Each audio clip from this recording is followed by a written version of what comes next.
Hello viewers, welcome to YoursMedia. In this video, we will discuss about uses of function keys. Let's jump into the video. For more updates, please subscribe our YoursMedia YouTube channel. F1. Open the help screen for almost every program. F2 allows you to rename a selected file or folder. F3 open a search feature for an app that is active at the moment. F4 Alt plus F4 closes the active window. F5 allow you to refresh or reload.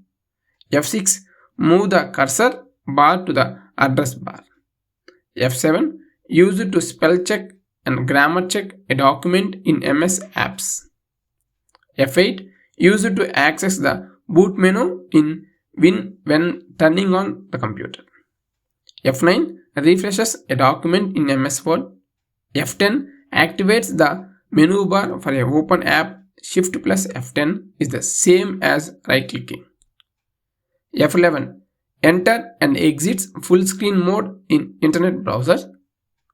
F12 opens the save as a dialog box in Microsoft Word. Thanks for watching. For more updates, please subscribe our YoursMedia YouTube channel.